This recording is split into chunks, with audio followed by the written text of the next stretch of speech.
আসল সুখ কোথায় জানেন? অন্যের মুখে হাসি দেখার মধ্যে সুখ। আসল শান্তি কোথায়? অন্যকে ভালো রাখার মধ্যে সুখ। আমরা পাই না কেন জানেন? আমরা অন্যের মুখের হাসি কেড়ে নিজে হাসার চেষ্টা করি, অন্যকে আগুনে ফেলে নিজে অ্যাসির মধ্যে থাকার চেষ্টা করি, অন্যকে বেইজ্জতি করে নিজে ইজ্জতে থাকার স্বপ্ন দেখি।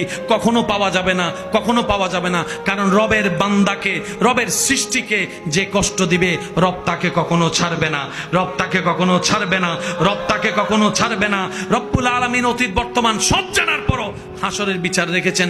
তার অন্যতম একটা কারণ হচ্ছে এই দুনিয়াতে যারা টাকার কারণে বিচার পায় নাই, সম্পদের কারণে বিচার পায় নাই, পাওয়ার না থাকার কারণে বিচার পায় নাই, সম্পদের জুলুমের কারণে অত্যাচারিত হয়েছে, বিচার পায় নাই। আল্লাহ সবাইকে হাসরে নিয়ে বলবে, বান্দা দুনিয়াতে তো টাকার কাছে তোর ন্যায় বিচার হেরে গেছিল, শক্তির সামনে তোর ন্যায় বিচার হেরে গেছিল, জনপাওয়ার না থাকার কারণে তোর পক্ষে কেউ কথা বলে নাই।